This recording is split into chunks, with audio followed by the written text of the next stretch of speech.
बहुत कठिन।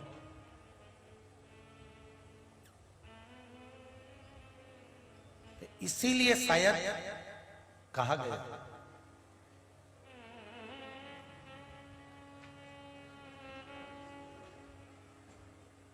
सारी पुराणे, सारे शास्त्र, सब कुछ 7 पीढ़ी को तारने वाले हैं, पर केवल एक शिव महापुराण की कथा उज्जैन के ऋण मुक्तेश्वर मंदिर में लिखा हुआ है।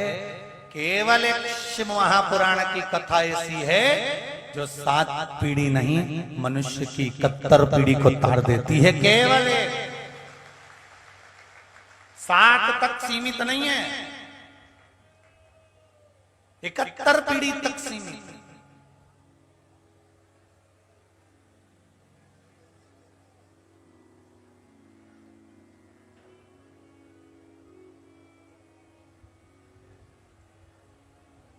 केवल 7 पीढ़ी नहीं।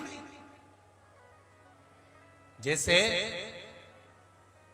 गोवर्धन नाथ जी का जो पर्वत है, शिलाखंड है, बाबा का जो स्वरूप है, इनको पर्वत भी नहीं कह सकते, इनको शिला भी नहीं कह सकते, इनको तो केवल ठाकुर कह सकते हैं, कृष्ण कह सकते हैं, मेरा गिरिराज बाबा कह सकते हैं। जैसे गिरिराज बाबा का जो स्वरूप है, कोई कहे ये 7 कोस के हैं, कोई कहे ये 3 कोस के हैं, कोई कहे ये 5 कोस के हैं, पर शिव श्रीमद् भागवत कथा को, सुबोधनी श्रीमद् भागवत कथा को श्रीमद् वल्लभाचार्य जी वर्णन कर लिखते हैं कि गिरिराज पर्वत कितना कोस का है, ये अंदाजा लगाना कठिन है, क्योंकि गिरिराज बाबा की शरण में जो जाता है, गिरिराज बाबा उतने फैलते चले जाते हैं। भगवान की करुणा क्वांटिटी में नहीं होती।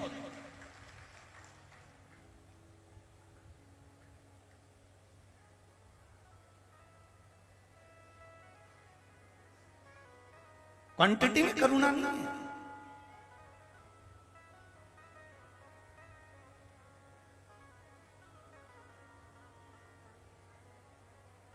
ये तो आप पहुंचे उनकी शरण में और बाबा ने अपना विस्तार किया।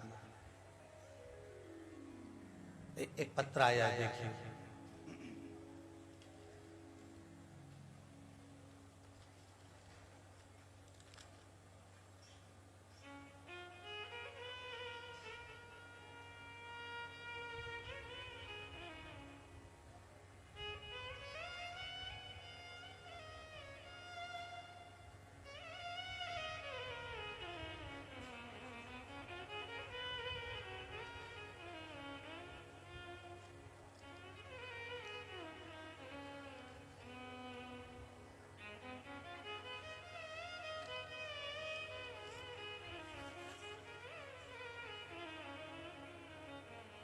श्री घनश्याम जी राठौर, प्रीति जी राठौर, जिला खंडवा, मध्य प्रदेश से। कहीं बैठे हैं? अगर बैठे हो तो हाथ हिलाइएगा।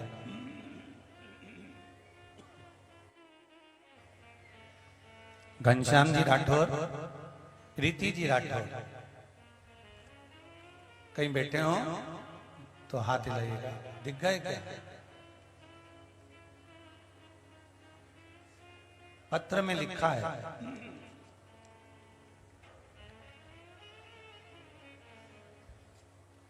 मैं प्रीति राठौर, शंभू, जिला खंडवा से कुबेरेश्वर धाम बाबा को धन्यवाद देने आया हूं।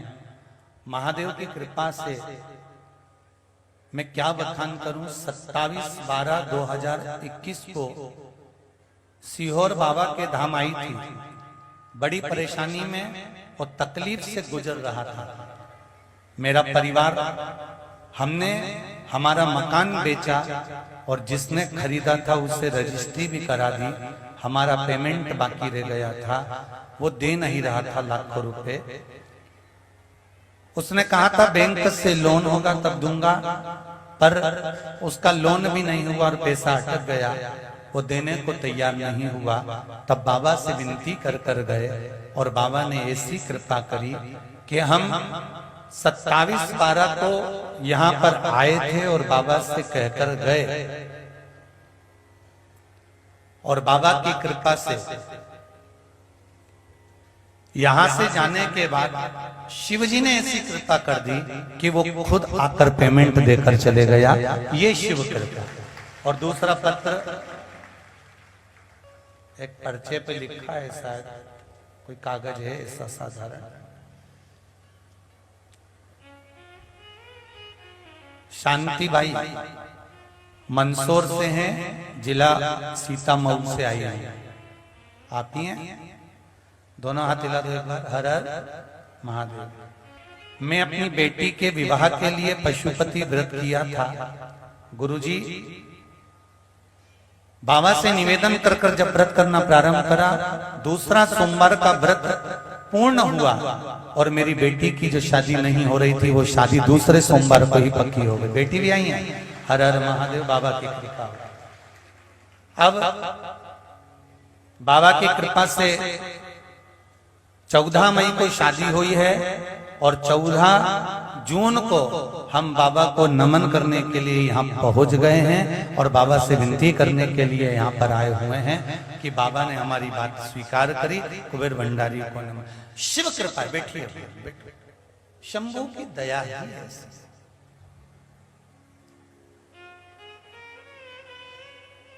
उसके भरोसे पर जी।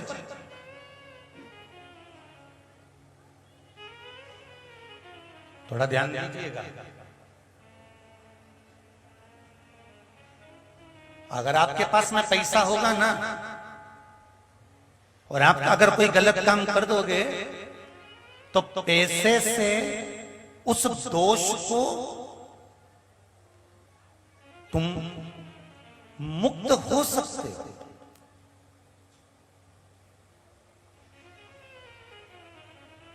पैसा दोगे, तुमने गलत काम करा, कोई ने पकड़ा, कुछ कहा, पैसा दिया, तुम दोष मुक्त हो जाओगे।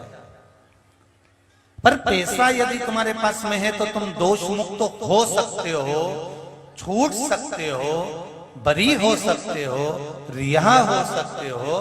पर हृदय से कहना, क्या तुम पैसे के बल पर पाप से मुक्त हो सकते हो?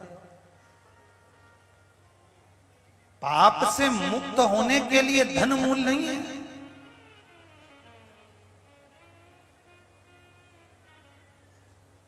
पाप से मुक्त होने के लिए केवल एक ही है, धन नहीं। वो धन देने वाला कुबेर भंडारी शिव का स्मरण करना जरूरी है, राम का स्मरण करना जरूरी है, कृष्ण का स्मरण करना जरूरी है, भगवान का भजन करना जरूरी है। धन से दोष से मुक्ति हो सकती है पर पाप से नहीं। पाप मुक्ति का केवल एक साधन है और वो परमात्मा का स्मरण है। वो परमात्मा का मंत्र जप, परमात्मा का नाम जप, परमात्मा का स्मरण। जो तुम भगवान के मंदिर में एक लोटा जल चढ़ाने के लिए जा रही हो, जरा आत्मदेव नाम के ब्राह्मण का स्मरण करिएगा। ब्राह्मण चोरी का धन लेकर शिव मंदिर में, देवराज नाम का ब्राह्मण एक चोरी का धन लेकर शंकर मंदिर में चले गया और शिव मंदिर में जाने के बाद में चोरी के धन को लेकर वापिस जा रहा था और जाते जाते जाते जाते उसके प्राण एक बेलपत्री के पेड़ के बेलपत्री के पेड़ के नीचे चले जाते। बेलपत्री के वृक्ष के नीचे उसके प्राण।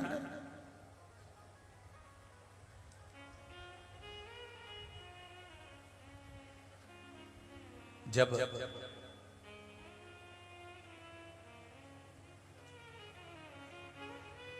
शिव के गण और यम के दूत दोनों सामने खड़े हुए, ये आंख में आंसू भरकर रो रहा था, बिलक रहा था। देवराज नाम का ब्राह्मण, शिव महापुराण का महत्तम कहता है, वो बिलक रहा है, रो रहा है।